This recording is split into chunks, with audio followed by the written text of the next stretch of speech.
SSTVಯಲ್ಲಿ ಜಾಹೀರಾತು ನೀಡಲು ಈ ನಂಬರಿಗೆ ಸಂಪರ್ಕಿಸಿ. ಎಲ್ಲ ಹೇಳ್ಬಿಟ್ಟಿದ್ದಾರೆ. ಆದ್ರೂ ಕೂಡ ಪ್ರೊಡ್ಯೂಸರಿಗೆ ಹುಟ್ಟುಹಬ್ಬದ ಶುಭಾಶಯಗಳನ್ನು ಹೇಳ್ತಾ, ನಮ್ಮ ಕರ್ನಾಟಕದಲ್ಲಿ ಒಂದು 2 ಜನದ ಬರ್ಡೇ ಗೊತ್ತಾಗಲ್ಲ, ಅವ್ರ ವಯಸ್ಸು ಗೊತ್ತಾಗಲ್ಲ. ಒಂದು ವಾಟಾಳ್ ನಾಗರಾಜ್ ಅವ್ರಿಗೆ ಎಷ್ಟು ವಯಸ್ಸು ಅನ್ನೋದು ಅಷ್ಟು ಯಾರಿಗೂ ಗೊತ್ತಾಗಿಲ್ಲ. ಹಾಗೆ ನಾನು ಇವ್ರನ್ನ ಯಾವಾಗ್ಲೂ ಕೇಳೋದು, ಸರ್ ನಿಮ್ಮನ್ನ ನೋಡಿದ್ರೆ ಹುಡುಗರು ತರ ಇದೀರಿ, ನೋಡಿದ್ರೆ ಮನೆಯವರು, ಮಗಳು, ಮೊಮ್ಮಕ್ಕಳು, ಅದಾದ್ಮೇಲೆ ನೋಡಿದ್ರೆ ಮಗನು ಕೂಡ ಹೆಚ್ಚು ಕಡಿಮೆ ನಮ್ಮ ವಯಸ್ಸಿನವ್ರು ಇದ್ದಾರೆ. ನಿಮ್ ವಯಸ್ಸು ಎಷ್ಟು ನಿಜವಾಗ್ಲು?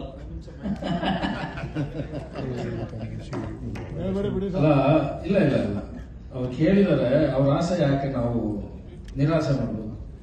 ಆದ್ರೆ ನನಗೆ ಹೌದು, ನಮ್ಮ ಮಿಸ್ಸಸ್ ಇಲ್ಲೇ ಇದ್ದಾರೆ, ನನ್ನ ಮಗಳು, ನನ್ನ ಮಗ, ಅಳಿಯ, ನನ್ನ ಮೊಮ್ಮಗಳು ಕೂಡ ಇಲ್ಲೇ ಇದ್ದಾರೆ. ಆದ್ರೆ ಅವ್ರಿಗೆ ವಯಸ್ಸಾಗುತ್ತೆ, ನನಗೆ ವಯಸ್ಸಾಗಲ್ಲ.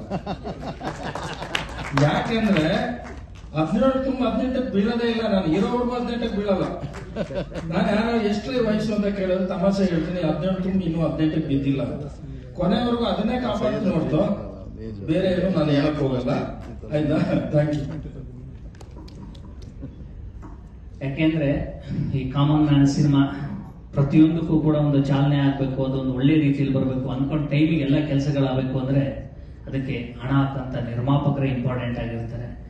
ಆ ಒಂದು ಕೆಲಸನ ಅಚ್ಚುಕಟ್ಟಾಗಿ ನಮ್ಮಂಥವ್ರೆಲ್ಲರಿಗೂ ಅವಕಾಶ ಮಾಡಿಕೊಟ್ಟಂತಹ ನರಸಿಂಹಮೂರ್ತಿ ಸರ್ಗೆ ಇನ್ನೊಮ್ಮೆ ಬರ್ಡೇನ ವಿಶ್ ಮಾಡ್ತಾ, ಅವರು ಕಲಾವಿದರು ಕೂಡ ಹೌದು, ಅವರು ತುಂಬಾ ಅವಾಗಲೇ ಹೇಳಿದ್ರು ನಾಟಕ ಟ್ರೂಪ್ಗಳೆಲ್ಲ ಮಾಡಿದ್ರು ಅಂತ.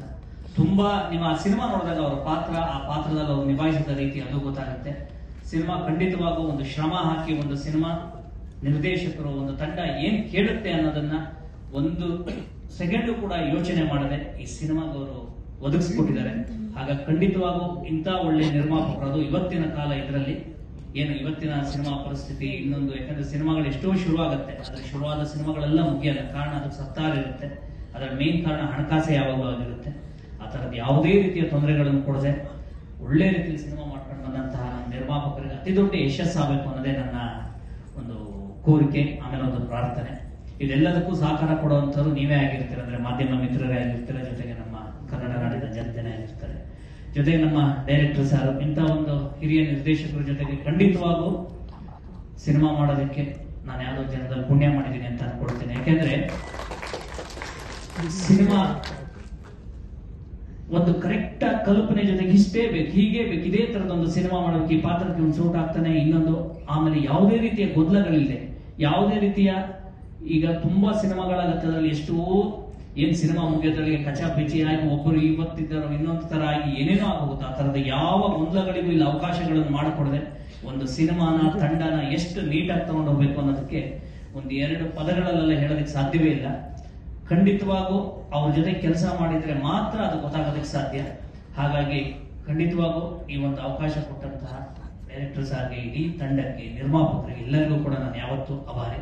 ಯಾಕಂದ್ರೆ ಇಲ್ಲಿ ವರ್ಕ್ ಮಾಡೋದಂತಹ ಟೆಕ್ನಿಷಿಯನ್ ಇರ್ಬೋದು, ಇಲ್ಲಿ ಎಲ್ಲರೂ ಕೂಡ ನನಗೆ, ಯಾಕಂದ್ರೆ ಈ ಸಿನಿಮಾ ತಂಡಕ್ಕೆ ಹೋಗಿ ಪರಿಚಯ ಮಾಡಿಸಿರುವಂತದ್ದು ಗಿರೀಶ್ ಗೌಡ್ರು, ನಮ್ಮ ನವೀನ್ DK, ಈ ತರ, ಅಂದ್ರೆ ಅಲ್ಲಿಂದ ಶುರುವಾದ ಜರ್ನಿ ಇವತ್ತು ಇಲ್ಲಿ ತನಕ ಆದಷ್ಟು ಬೇಗ ತಗೊಂಡ್ಬಿಟ್ಟಿದೆ. ಅಂದ್ರೆ 4-5 ತಿಂಗಳಲ್ಲಿ ಒಂದು ಸಿನಿಮಾದ ಮೇಜರ್ ಪ್ರೊಸೆಸ್ಗಳು ಮುಗಿದೋಗಿದೆ. ಈಗ ಸಾರ್ ಹೇಳಿದಾಗೆ ಇನ್ನೊಂದು ಜೂನಲ್ಲಿ ರಿಲೀಸ್ ಅಂತ ಅನ್ಕೊಂಡಿದ್ರು, ಆದ್ರೆ ಸಿನಿಮಾ ಕೆಲಸಗಳು ಒಂದು ಸ್ವಲ್ಪ ನಿಧಾನ ಆಗಿರೋದು. ನಿಧಾನ ಮೀನ್ಸ್ ಆಕ್ಚುಲಿ ಪೋಸ್ಟ್ ಪ್ರೊಡಕ್ಷನ್ ಕೆಲಸಗಳು ಸ್ವಲ್ಪ ಟೈಮ್ ತಗೊಳ್ತಾ ಇರೋದ್ರಿಂದ ಈ ಮಧ್ಯದಲ್ಲಿ ಜುಲೈ ಬೇಡ ಅಂತ ಅನ್ಕೊಂಡಿದ್ದಾರೆ, ಸ್ವಲ್ಪ ಮಳೆ ಆಗಿರುತ್ತೆ ಅಂತ. ಆಗಸ್ಟ್ ಅಂತ ಒಂದು ಹಂತಕ್ಕೆ ತಲೆ ಒಳಗಡೆ ಪ್ಲಾನ್ ಇದೆ, ಇಲ್ಲ ಕೆಲಸ ಮುಗಿದ ಮೇಲೆ ಆ ಡೇಟ್ಗಳನ್ನು ಅನೌನ್ಸ್ ಮಾಡ್ತಾರೆ. ಖಂಡಿತವಾಗೂ ನಿಮ್ಮೆಲ್ಲರ ಸಹಕಾರ ಇರಬೇಕು ಈ ಸಿನಿಮಾಗೆ ಅಂತ ಹೇಳಿ ಕೇಳ್ಕೊಳ್ತಾ, ನಿಮ್ಮ ಪಾತ್ರದ ಬಗ್ಗೆ ಒಂಚೂರು ಹೇಳಿ. ಈ ಮಾಹಿತಿಗಳು ಸಿಗುತ್ತೆ, ನಿಮ್ಮ ಪಾತ್ರದ ಅನುಭವ ಯಾವ ರೀತಿ ಇತ್ತು, ಈ ವಯಸ್ಸಲ್ಲಿ ಯಾವ ಪಾತ್ರ ಮಾಡಿ? ನಿಜವಾಗ್ಲೂ ನನ್ನ ಕತೆ ಕೇಳಿದಾಗ ಸೀರಿಯಸ್ಲಿ ನಾನು ಅವತ್ತು ಹೇಳಿದೆ ಇದನ್ನ. ಅದಕ್ಕೆ ಕೆರೆ ಭೇಟಿ ಆದ್ಮೇಲೆ ನಾನು ಕೂಡ ಒಂದು ಒಳ್ಳೆ ಸಿನಿಮಾ ಮಾಡಬೇಕು, ಕತೆ ಯಾವತ್ತೂ ಏನು ಗೊತ್ತಾ, ನನಗೆ ಈ ಸಿನಿಮಾ ಪಾತ್ರ ನನ್ನ ಕಡೆಯಿಂದ ನಿಭಾಯಿಸಬಲ್ಲೆ, ಇದು ಇಷ್ಟ ಆಗ್ಬೇಕಲ್ವ. ಫಸ್ಟ್ ನನ್ನ ಕತೆ ಕೇಳಿದಾಗ ಸ್ಟ್ರೈಕ್ ಆಗಿರೋಂಥದ್ದೇ ಒಂದು ಲಾಯರು, ಒಂದಾದ್ಮೇಲೆ ಅವನೊಬ್ಬ ರಾಜಕಾರಣಿ ಆಗ್ತಾನೆ ಅನ್ನೋದು. ಸತ್ಯವಾಗ್ಲೂ ನೀವು ನಂಬ್ತೀರಾ, ನಮ್ಮಲ್ಲಿ ಪ್ರತಿ ದಿವಸನೂ ನಾನು ನನ್ನ ಜೀವನಕ್ಕೆ ಸಿನಿಮಾ ಅನ್ನೋದು ನನಗೆ ಇವತ್ತಿಗೂ ಕೂಡ ದೊಡ್ಡ ಸಕ್ಸಸ್ ಕೊಟ್ಟಿಲ್ಲ. ಸಾರ್ ಹೇಳಿದ್ರು ಮೂರ್ತಿ ಚಿಕ್ಕದು ಇನ್ನೊಂದು ಅಂತ, ಆದ್ರೆ ನಾನು ಇಂಡಸ್ಟ್ರಿ ಅಂದ್ರೆ ಏನು ಸಿನಿಮಾ ರಂಗದಲ್ಲಿ ಬಂದು ತುಂಬಾ ವರ್ಷಗಳಾಯ್ತು. ಅದನ್ನ ಇನ್ನೊಂದು ವೇದಿಕೆಯಲ್ಲಿ ಯಾವತ್ತಾದ್ರೂ ದೊಡ್ಡ ಗೆಲುವು ಸಿಗದಾಗ ಹೇಳ್ತೀನಿ, ತುಂಬಾ ವರ್ಷನೇ ಆಯ್ತು, ಸುಮಾರು ಜನಕ್ಕೆ ಗೊತ್ತಿದೆ. ಆದರೆ ಒಂದು ದೊಡ್ಡ ಗೆಲುವು ಸಿಗೋ ತನಕ ನಾವೆಲ್ಲರೂ ಕೂಡ ತುಂಬಾ ಇನ್ನು ಒಂದು ಸ್ಟ್ರಗಲಿಂಗ್ ಪೀರಿಯಡ್ ಅಲ್ಲೇ ಇರ್ತೀವಿ. ಈ ಒಂದು ಸಿನಿಮಾ ಒಂದು ದೊಡ್ಡ ಗೆಲುವು ಕೊಡುತ್ತೆ ಅನ್ನೋ ಒಂದು ನಿರೀಕ್ಷೆಯಲ್ಲಿದ್ದೀನಿ.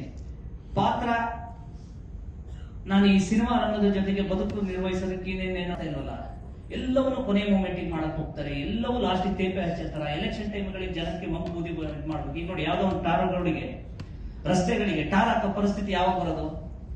ಲಾಸ್ಟ್ ಒಂದು 3 ತಿಂಗಳ ಎಲೆಕ್ಷನ್ ಇದೆ. ಯಾವ್ದಾಗಿ ಬೆಂಗಳೂರದ BBMP ಅಂತ ಅನ್ಕೊಳ್ಳೋಣ, ಇನ್ನೊಂದು 3-4 ತಿಂಗಳಿಗೆ ಗ್ರೇಟರ್ ಬೆಂಗಳೂರು ಎಲೆಕ್ಷನ್ ಬರುತ್ತೆ. ಇಲ್ಲಿ ತನಕ ಮಾಡಲ್ಲ, ಇನ್ನೊಂದು 2 ತಿಂಗಳು ಬೇಕಾದ್ರೆ ನೋಡ್ತಾರೆ, ಎಲ್ಲಾ ಕಡೆ ರಸ್ತೆ ಕಾಮಗಾರಿ ಎಲ್ಲ ಶುರು ಆಗುತ್ತೆ. ಅಂದ್ರೆ ಅವ್ರಿಗೂ ಗೊತ್ತಿದೆ ನಮ್ಮ ಜನಗಳ ಮೆಮೊರಿ ಶಾರ್ಟ್ ಮೆಮೊರಿ. ಆ ಲಾಸ್ಟ್ ಮೂಮೆಂಟ್ ಅಲ್ಲಿ ನಾವೇನ್ ಮಾಡ್ತೀವಿ ಅದನ್ನೇ ನೆನ್ಪಿಟ್ಕೊಳ್ಳೋದು. ಅವ್ರಿಗೆ ಅಷ್ಟೇ ಮಾಡಿದ್ರೆ ಸಾಕು, ಇವ್ರ ಯೋಗ್ಯತೆ ಇಷ್ಟೇ ಅನ್ನೋದು ಅವರು ಕೂಡ ಡಿಸೈಡ್ ಆಗಿದ್ದಾರೆ. ನಾವುಗಳು ಬದಲಾವಣೆ ಆಗ್ಬೇಕು. ಬದಲಾಗಿಲ್ಲ ಅಂತ ಅಂದ್ರೆ ಇದೇ ಪರಿಸ್ಥಿತಿಲೇ ಮುಂದೆ ಹೋಗುತ್ತೆ ಅನ್ನೋ ಈ ತರದ 10 ವಿಚಾರಗಳ ಮೇಲ್ಗಡೆ ಈ ಸಿನಿಮಾ ಹೋಗುತ್ತೆ. ಈ ಪಾತ್ರ ಖಂಡಿತವಾಗಿ ಇವೆಲ್ಲವನ್ನು ತಲೆಯಲ್ಲಿ ಇಟ್ಕೊಂಡಾಗ ನನಗೆ 100% ಇಲ್ಲ, ಈ ಸಿನಿಮಾ ಮಾಡಿದ್ರೆ ಖಂಡಿತವಾಗೂ ಒಂದಿಷ್ಟು ಪವನ್ ಕಲ್ಯಾಣ್, NT ರಾಮಾರಾವ್, ಬೇಕಾಷ್ಟು ಜನ ಕಲಾವಿದರು ರಾಜಕೀಯಕ್ಕೆ ಬಂದರು, ಸಕ್ಸಸ್ ಆಗಿದ್ದಾರೆ. ಬಟ್ ನಮ್ಮ ನಾಯಕ ಎಲೆಕ್ಷನ್ ಅಲ್ಲಿ ನಿಂತ್ಕೊಳ್ಳದೆ ಫಸ್ಟೇ ನಮ್ಮ ಆಂಕರ್ ಮೇಡಮ್ ಹೇಳಿದ್ದಾರೆ, ಎಲೆಕ್ಷನ್ ನಿಂತ್ಕೊಳ್ಳದೆ ಯಾವ ರೀತಿ CM ಆಗಿದೆ ಅನ್ನೋದೇ ಈ ಕಥೆಯಲ್ಲಿ ಒಂದು ಸಸ್ಪೆನ್ಸ್ ಫ್ಯಾಕ್ಟರ್.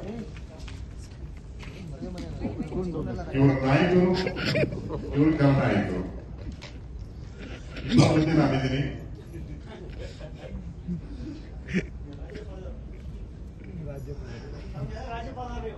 ರಾಜ್ಯಪಾಲರ background.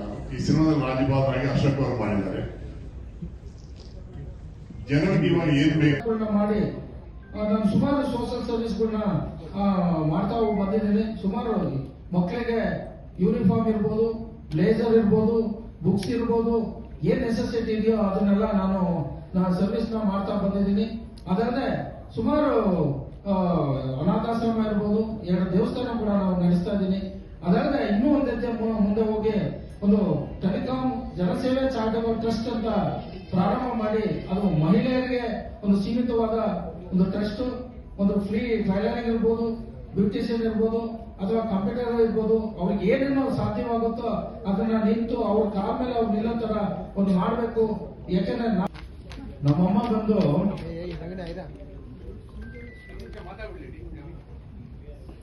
Saturday half day school ಇರುತ್ತೆ, ನಾನು ಸ್ಕೂಲ್ಗೆ ಹೋಗಿರ್ತೇನೆ.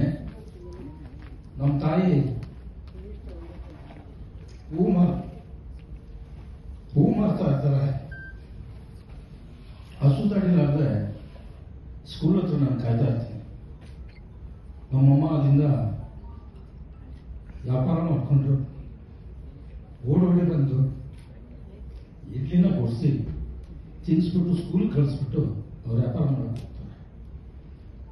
ಆ ತರ ಇದ್ದಂತ ವ್ಯಕ್ತಿ ಇವತ್ತು ನಾನೇ ಎಕ್ಸ್ಪೆಕ್ಟ್ ಮಾಡಿಲ್ಲ, ನಾನು ಈ ರೀತಿ ಬೆಳಿತೀನಿ, ಈ ರೀತಿ ಆಗ್ತೀನಿ, ಎಲ್ಲರೂ ಕೂಡ ಈ ಒಂದು ಸಂದರ್ಭದಲ್ಲಿ ನಾನು ನಿಲ್ತೀನಿ ಅಂತ ಇರಲಿಲ್ಲ. ಆದ್ರೆ ನಮ್ಮ ತಂದೆ ತಾಯಿಯ ಆಶೀರ್ವಾದ, ನಾನು ಇವತ್ತು ಕೂಡ ನಮ್ಮ ತಂದೆ ತಾಯಿ ಇಲ್ಲ, ಆದರೂ ನನ್ನ ಜೊತೆಲಿ ಇದ್ದಾರೆ. ಯಾಕೆ ಅಂದ್ರೆ ಅವರು ನಮ್ಮ ತಾಯಿ ಸತ್ತ ಮೇಲೆ ಅವ್ರ ಕಾಲುಂಗ್ರನ ನನ್ನ ಕೈಲಿ ಹಾಕೊಂಡಿದ್ದೀನಿ.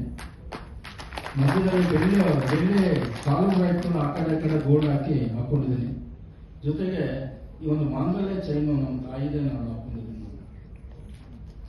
ಯಾಕಂದ್ರೆ ನನಗೆ ನಮ್ಮ ತಾಯಿ ತಂದೆಗೆ 7 ಜನ ಮಕ್ಕಳು, ಅದರಲ್ಲಿ ನನ್ನ ತಮ್ಮ, ನಾನು ಅದು ಬಿಟ್ಟರೆ 5 ಜನ ತೆಗೆದಿದ್ದರು. ಇವತ್ತು ಸಾಮಾನ್ಯಗೆ ತಾಯಿ ಓದಂತ ಪಕ್ಷದಲ್ಲಿ ಹೆಣ್ಮಕ್ಳಿಗೆ ಒಡವೆ ಅಂದ್ರೆ ಒಂದು ಮಾಂಗಲ್ಯ ಚೈನ್ ಆಗಲಿ ಇನ್ನೊಂದಾಗಲಿ ಅವ್ರಿಗೆ ಸೇರ್ಬೇಕು, ಕಾಲುಂಗ್ರ ಆಗಲಿ ಅಂತ ನಾನು ರಿಕ್ವೆಸ್ಟ್ ಮಾಡಿದೆ. ನೋಡಮ್ಮ, ಮಾಂಗಲ್ಯ ಚೈನು ಕಾಲುಂಗ್ರ ನಾನು ಕೊಡ್ತೀನಿ, ನಾನು ಯಾವುದೇ ಕಾರಣಕ್ಕೆ ಕೊಡೋದಿಲ್ಲ ಅಂತ ಹೇಳಿದ್ರೆ, ಆಯ್ತಣ್ಣ ನೀನು ಹಾಕು ಅಂತ. ಆದ್ರೆ ಇವತ್ತು ನನ್ನ ಕಾಪಾಡ್ತಾ ಇರೋದು ನಮ್ಮ ತಂದೆ ತಾಯಿ. ಇವತ್ತು ಕೂಡ ನನ್ನ DP ಹಾಕೊಂಡಿರೋದು ನಮ್ಮ ತಂದೆ ತಾಯಿ ಫೋಟೋ. ನನ್ನ ಆಫೀಸಲ್ಲಿ ಇಷ್ಟು ಬೆಳವಣಿಗೆ ಆದ್ರೂ ಕೂಡ ನನ್ನ ಎದುರುಗಡೆ ಹಾಕೊಂಡಿರೋದು ನಮ್ಮ ತಂದೆ ತಾಯಿ. ಹೋದ ತಕ್ಷಣ ದೇವರಿಗೆ ನಮಸ್ಕಾರ ಮಾಡಿ, ನಮ್ಮ ತಂದೆ ತಾಯಿಗೆ ನಮಸ್ಕಾರ ಮಾಡಿ ನಾನು ಸೀಟಲ್ಲಿ ಕೂರ್ತೀನಿ. ಆದ್ರೆ ಅವ್ರ ಆಶೀರ್ವಾದನೆ ಇವತ್ತು ಇಲ್ಲಿವರೆಗೂ ನನಗೆ ಕರ್ಕೊಂಡ್ ಬಂದಿದೆ. ಎರಡನೇದು, ಒಂದು ಸಿನಿಮಾ ರಂಗ ಬರೋದಕ್ಕೆ ಕಾರಣ ಏನು ಅಂತ ಅಂದ್ರೆ, ನನಗೆ ಶಕ್ತಿ ಕೊಟ್ಟಂಥದ್ದು, ನನಗೆ ಕಲಿಸಿದ್ದು ಸಮುದಾಯ. ಆ ಸಮುದಾಯ ಗ್ರೂಪಲ್ಲಿ ನಾನು ಮಾಡದೆ ಹೋದಂಥ ಪಕ್ಷದಲ್ಲಿ ಒಂದು ಬೀದಿ ನಾಟಕ ಕೂಡ ನಾನು ಫಸ್ಟ್ ಒಂದು ಬೀದಿ ನಾಟಕ ಮಾಡಲು ಮಾಲತಿ ಅಂತ ಅಂದ್ಬಿಟ್ಟು ಎಲ್ಲ ಗೊತ್ತಿದೆ. ಅವ್ರು ಬಂದು ಆ ಒಂದು ಬೀದಿ ನಾಟಕನ ಡೈರೆಕ್ಟ್ ಮಾಡಿದ್ರು. ಮಾಡಿದಾಗ ಅಲ್ಲಿ ಕುಡ್ಕುನ್ ಕ್ಯಾರೆಕ್ಟರ್ ಕೊಟ್ಟರು. ಫಸ್ಟ್ ಟೈಮು ನಾನು ಕುಡ್ಕುನ್ ಕ್ಯಾರೆಕ್ಟರ್ ಮಾಡಿದೆ, ಬಹಳ ಚೆನ್ನಾಗಿ ಮಾಡಿದೆ. ಆವಾಗ ಮತ್ತೆ ನನ್ನ ಮತ್ತೆ ಶಿವಣ್ಣ ಅಂತ ಇಬ್ಬರನ್ನು ಸೆಲೆಕ್ಟ್ ಮಾಡಿಕೊಂಡು ಸಮುದಾಯದಲ್ಲಿ ಗುಂಡಣ್ಣ ಇಲ್ಲೇ ಇದ್ದಾರೆ, ದಯವಿಟ್ಟು ಗುಂಡಣ್ಣ ದಯವಿಟ್ಟು ಬನ್ನಿ, ಬನ್ನಿ ಬನ್ನಿ ಬನ್ನಿ. ಅವರು ನಾವು ಸುಮಾರು ಬೀದಿ ನಾಟಕಗಳನ್ನ ನಾವು ಮಾಡಿದೀವಿ, ಸ್ಟೇಜ್ಗಳ ನಾಟಕಗಳು ಮಾಡಿದೀವಿ. ಇವನ್ನು ಬ್ಯಾಂಗ್ಳೂರ್ ಇರ್ಬೋದು, ದಾವಣಗೆರೆ ಇರ್ಬೋದು, ಮೈಸೂರು ಇರ್ಬೋದು, ಇನ್ನು ಡೆಲ್ಲಿ ಕೂಡ ಎಲ್ಲ ಕಡೆ ಬೀದಿ ನಾಟಕ ನಾವು ಮಾಡಿದೀವಿ. ಇವನ್ನ ಜಯಶ್ರೀ ನಿಮ್ಗೆಲ್ಲ ಚಿರಪರಿಚಿತ. ಅವರೊಂದು ಏನು ತಾಯಿ ಅಂತ ಒಂದು ನಾಟಕದಲ್ಲಿ ನಾನು ಶಾಸ್ತ್ರ ಕೋವಿಚ್ ಅಂತ ಒಂದು ಕ್ಯಾರೆಕ್ಟರ್ ಮಾಡಿದ್ದೆ ನಾನು ಅವ್ರ ಜೊತೆ. ಅವ್ರು ಬಂದ್ಬಿಟ್ಟು ಹೆಂಡತಿ, ನಾನು ಗಂಡ ಕ್ಯಾರೆಕ್ಟರ್ ಅದರಲ್ಲಿ. ಅದು ಬಿಟ್ಟರೆ ಗೆಲಿಲಿ ಅಂತ ಲೋಕನಾಥ್, ಇನ್ನೊಂದು ಹುಲಿಯ ನೆರಳು ಅಂತ ಅಂದ್ಬಿಟ್ಟು ರೋಹಿತ್ ಅವ್ರ ಜೊತೆ ಡ್ರಾಮಾಗಳು ಮಾಡಿದ್ದು. ಪ್ರಸನ್ನ ಅಂತ ಸುಮಾರು ಪಕ್ಷಾಂತರ ಪ್ರಕರಣ ಅಂತ ಅಂದ್ಬಿಟ್ಟು ಅವ್ರು ಬೀದಿ ನಾಟಕಗಳು ಮಾಡ್ತಾ ಇದ್ರು, ಅದಕ್ಕೂ ಕೂಡ ನಾನು ಮಾಡಿದ್ದೆ. ಆಮೇಲೆ ಮಂಥನ ಅಂತ ಒಂದು ಟ್ರೂಪಲ್ಲಿ ಮಾಡಿದ್ದೆ. ಅದಲ್ಲದೆ ಒಂದು ಗುರುದತ್ ಅಂತ ಅಂದ್ಬಿಟ್ಟು ನಮ್ಮ BSNL ಅಲ್ಲೇ ಕೂಡ ಅವರಿದ್ರು. ಅವರು ಸುಮಾರು ಸಿನಿಮಾದಲ್ಲಿ ಮಾಡಿದ್ದಾರೆ, ಸಿಂಗರ್ ಕೂಡ. ಅವರ ಜೊತೆಲಿ ಒಂದು ಕುದುರೆ ಕೊಟ್ಟೆ ಅನ್ನೋ ಒಂದು ನಾಟಕನ. SSTV ಸಿನಿಮಾ ಜಗತ್ತಿನ ಕ್ಷಣ ಕ್ಷಣದ ಸುದ್ದಿಯೊಂದಿಗೆ.